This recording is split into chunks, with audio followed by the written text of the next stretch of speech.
In today's video, I'm going to show you how to reorder columns in Airtable so you can arrange your data exactly the way you need it.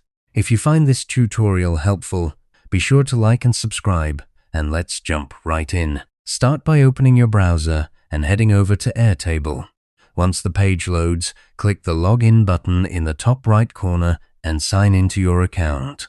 You'll land on your workspace dashboard, which shows all your different bases. Go ahead and open the base you want to edit. Just click on its name to enter it. Now that you're inside your base, you'll see your tables listed along the top of the screen.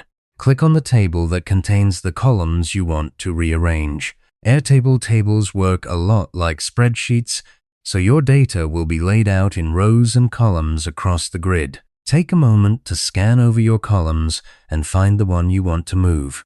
Maybe it's a field that makes more sense closer to the left, or you just want to group certain columns together for better workflow.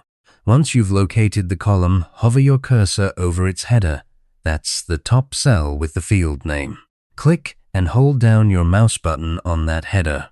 You'll notice the column highlights slightly, letting you know it's selected and ready to be moved. While still holding the click, drag the column left or right across the table. A vertical line will appear between columns, showing exactly where the column will land when you release it. This visual cue is really handy, so line it up carefully. When the column is in the position you want, simply release your mouse button. Airtable automatically saves the new column order, so you don't need to hit a save button or confirm anything. The change is instant, and your table will update right away. And that's it. You've successfully learned how to reorder columns in Airtable. It's a quick way to keep your data organized and your workflow efficient. Thanks so much for watching, and I'll see you in the next tutorial.